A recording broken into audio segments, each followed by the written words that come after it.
Bismillahirrahmanirrahim. Assalamualaikum warahmatullahi wabarakatuh. Nah, ketemu lagi dengan saya Samsul Rusadi. Kali ini kita di praktikum yang berbeda ya. Nah, kita di praktikum statistik, tapi dengan menggunakan model SEM.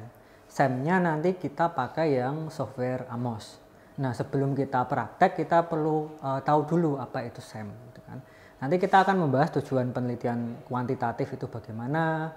Kemudian analisisnya dalam SEM, tujuan estimasi dalam penelitian SEM, kemudian pemahaman dasar SEM, variabel dalam SEM, jenis SEM, dan asumsi-asumsi serta penggunaan software SEM di berbagai software. Oke, kalau kita berbicara penelitian, kalau SEM ini lebih ke penelitian yang sifatnya kuantitatif.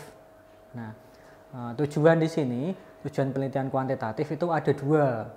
Nah, ini yang nanti membedakan. Nah, kalau SEM yang pakai PLS itu bagaimana? Ini beda. SEM PLS dan sama SEM AMOS itu beda. Nah, bedanya di mana? Di sini bisa dilihat ada kuantitatif, ada model estimasi dan model prediksi. Kalau model estimasi itu CB SEM atau yang dinamakan SEM AMOS. Tapi kalau prediksi itu namanya PLS SEM. Nah, ini yang perlu dibedakan dulu, nanti saya jelaskan perbedaannya di mana. Oke, lanjut lagi ya. Nah, berdasarkan tujuannya itu ada dua tadi ya untuk estimasi dan prediksi. Kalau estimasi pakai CB SEM, kalau prediksi pakai PLS SEM. Nah, ini tujuannya. Untuk penelitian estimasi bertujuan untuk menguji suatu model empiris dengan pengukuran-pengukuran yang valid dan reliable. Jadi nanti kita menyebar kuesioner ya untuk mengukurnya. Nah, nanti saya kasih tahu kuesionernya bagaimana juga. Nah, untuk tujuan estimasi, CB-SEM ini teknik yang tepat digunakan untuk pengujian dan pengukuran dilakukan pada level indikator. Kemudian hipotesis yang diuji adalah hipotesis model. Nah, kriteria pengukuran untuk menguji kelayakan model tersebut dinamakan goodness of fit test. Nah, lanjut lagi, kemudian ini masih ya. Kemudian apa bedanya dengan PLS? Nah, ini penelitian prediksi itu bertujuan untuk menguji pengaruh antar konstruk untuk memprediksi hubungan kausalitas. Nah, teknik PLSM adalah teknik yang tepat digunakan yang untuk ini persyaratannya nanti. Pengujian dan pengukuran dilakukan pada level konstruk aja. Kemudian hipotesis yang dilakukan pada umumnya hipotesis parsial. Nah, kemudian ini kriterianya ya, kriteria pengujian parsialnya dengan uji signifikasi dengan menggunakan uji T. Kalau tadi goodness of fit, kalau ini uji T. Nah, nanti sampelnya juga berbeda. Nah, nanti saya jelaskan lagi. Kalau SEM PLS itu sampelnya bisa kecil. Tapi kalau SEM AMOS itu sampelnya harus besar. Nah, nanti kita hitung sampelnya berapa. Nah, kita pemahaman dulu. Oke. Nah, ini contoh dari variabel ya.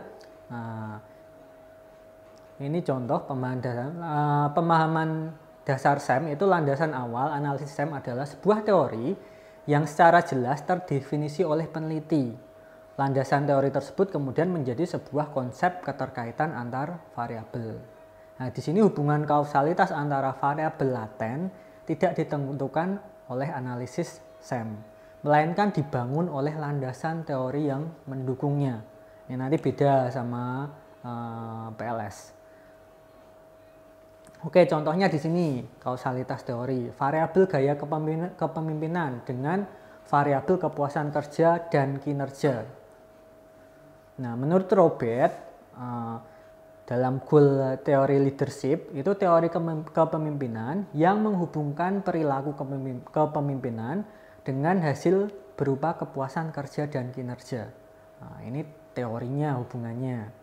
Nah, kita hubungkan nanti antara gaya kepemimpinan, kepuasan, dan variabel kinerja.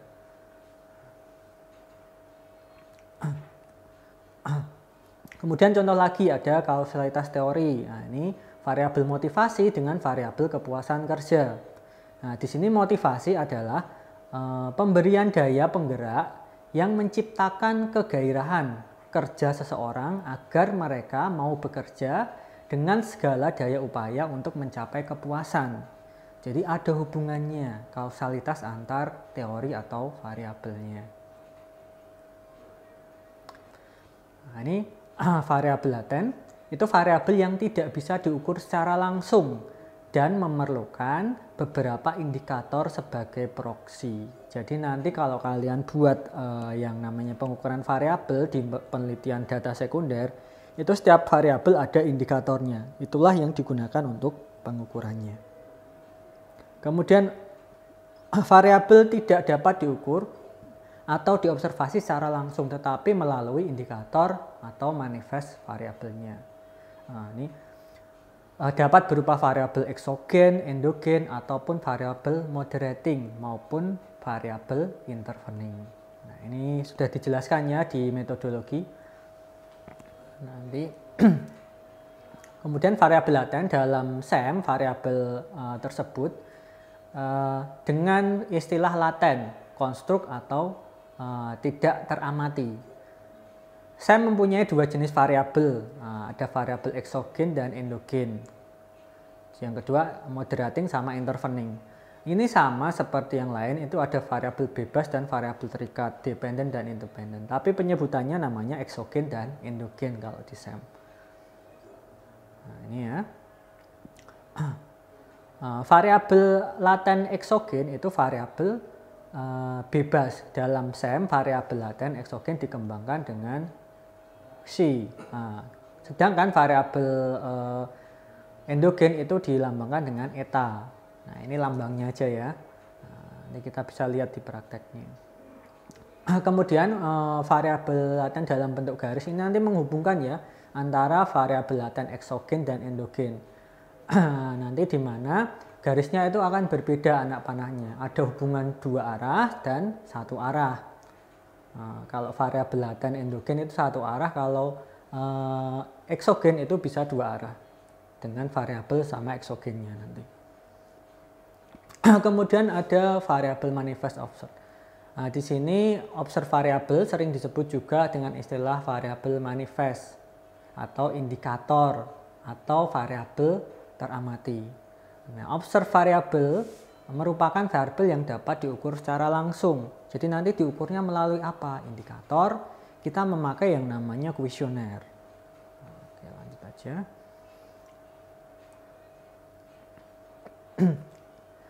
Nah, dalam penelitian SEM, variabel indikator digunakan untuk membentuk konstruk laten. Jadi nanti ada panah-panahnya ya setiap variabelnya. Nah, ini diwujudkan dalam membentuk pertanyaan dengan skala Likert. Jadi nanti masing-masing panah itu diwujudkan dengan pertanyaan dengan skala Likert. Nah, nanti skala Likertnya bebas ya. Ada 1 sampai 5, bahkan ada 1 sampai 10. Nah, nanti disesuaikan saja. Nah, kemudian pelambangannya sama ya. Untuk eksogen itu X, untuk endogen itu Y. Ini sama dengan variabel dependent dan independent. Kemudian terdapat dua jenis SEM lagi, itu yang berbasis kovarian sama berbasis varian. Ini yang sudah di awal tadi ya dijelaskan. Kalau kovarian itu disebut namanya CB SEM. Nah, ini yang SEM Amos. Tapi kalau varian itu disebut VB SEM. Sama seperti PLS nanti. Nah, ini contohnya ya, ada SEM, ada CB SEM, ada VB SEM. Kalau CB SEM itu parametrik, tapi kalau VB SEM itu lebih ke non parametrik. Nah, ini sudah dibahas di metodologi ya, nanti akan saya jelaskan di prakteknya seperti apa. Nah, di sini SEM berbasis kovarian sering disebut hard model yang didasarkan oleh asumsi data berdistribusi normal multivariat dan jumlah sampel yang besar. Ini ya, yang CB SEM, yang SEM Amos nanti. Indikator dalam bentuk reflektif dan model berdasarkan pada teori. Nah, seperti yang saya bahas tadi, berdasarkan pada teori tadi. Kalau orang memotivasi kerja itu akan meningkatkan yang namanya kinerja. Nah, seperti itu. Kemudian untuk varian jenis varian yang model PLS itu SEM berbasis varian sering disebut soft model yang tidak didasarkan oleh banyaknya asumsi seperti data tidak harus berdistribusi normal multivariat, indikator skala, kategori, ordinal, interval, sampai rasio dapat digunakan pada model yang sama. Dan jumlah sampel tidak harus besar, bisa di bawah 100, bahkan bisa di bawah 30. Nah, nanti itu nanti Pak Frank, silahkan tanya Pak Frank ya, dia yang mengajar tentang SEM yang berbasis PLS. Kemudian asumsi-asumsi SEM, nanti ada asumsinya, jadi nanti ada asumsinya. Yang pertama yaitu ukuran sampel. Nah, di sini kalau kalian menggunakan SEM, biasanya kalau pakai kuesioner ya, ukuran sampel yang harus dipenuhi dalam pemodelan minimum itu berjumlah 100, jadi minimal itu 100. Atau menggunakan perbandingan observasi setiap estimated parameternya. Nah, ini berarti jumlah indikatornya ya, nanti dikali biasanya. Misalkan jumlah 5-10 banyaknya parameter. Jumlah sampel 5-10 kali jumlah variabel indikator dan seluruh variabel laten. Jadi nanti tinggal dikalikan aja. Misalkan ada 5 indikator, berarti 5 dikali 5, 25. Nanti dikalikan ada berapa istilahnya keseluruhan variabel latennya. Jadi itu nanti bisa dijadikan minimal jumlah sampel dalam SEM.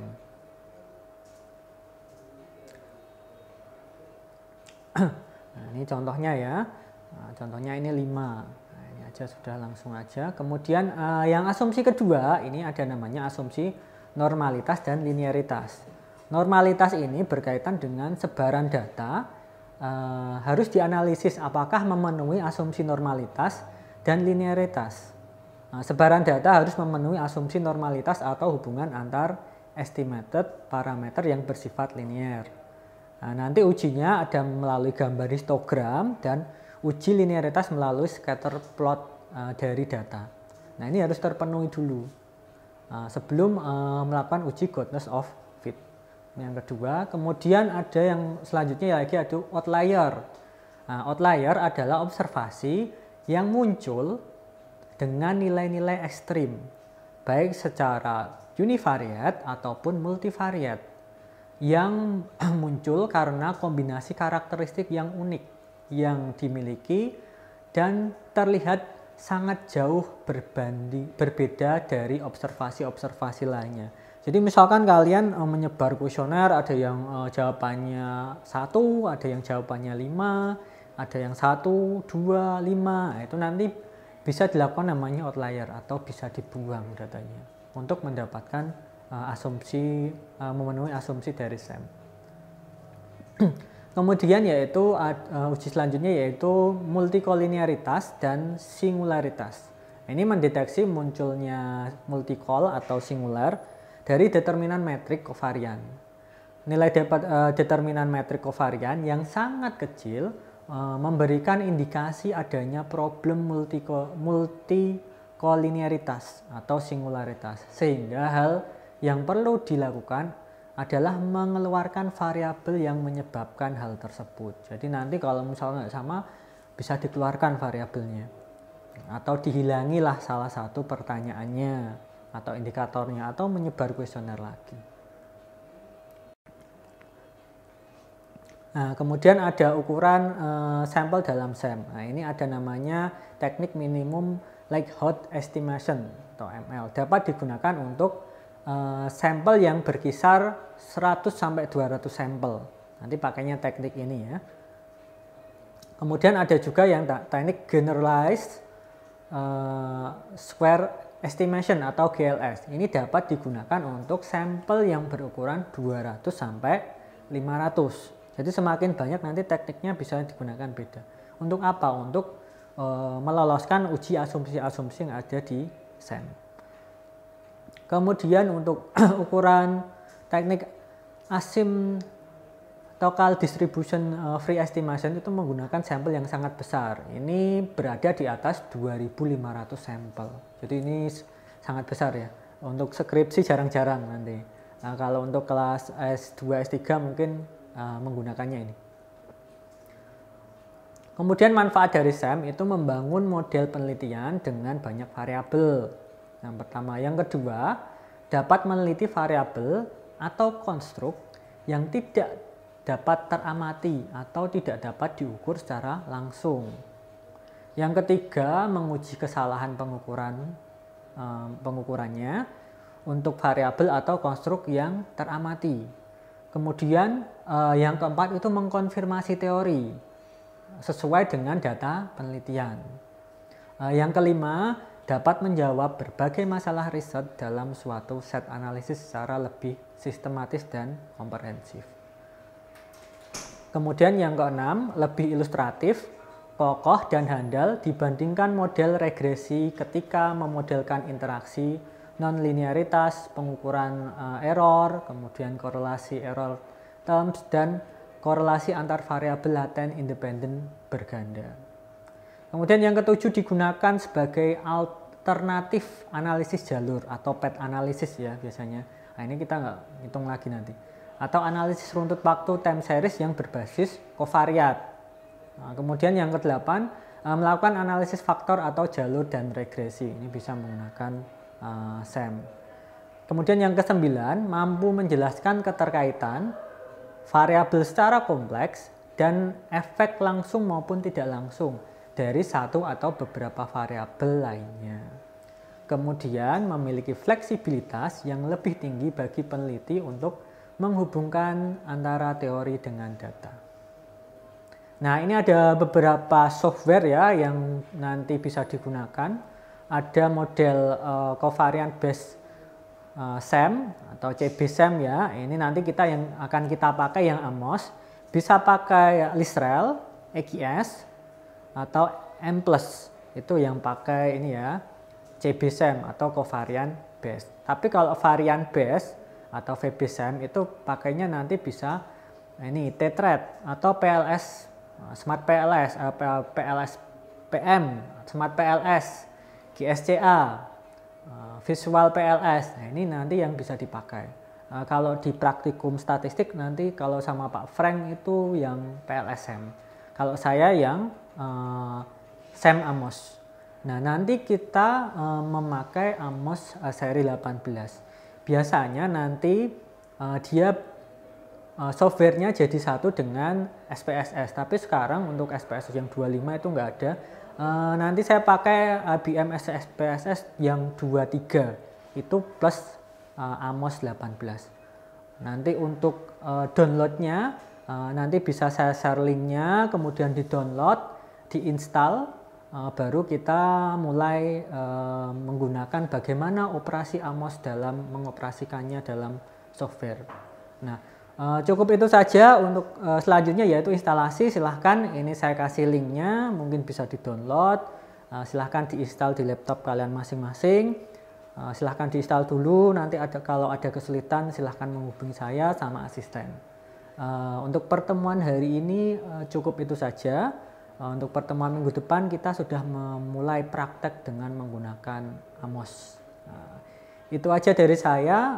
Terima kasih perhatiannya. Sampai jumpa minggu depan di prakteknya langsung. Saya akhir sekian. Assalamualaikum warahmatullahi wabarakatuh.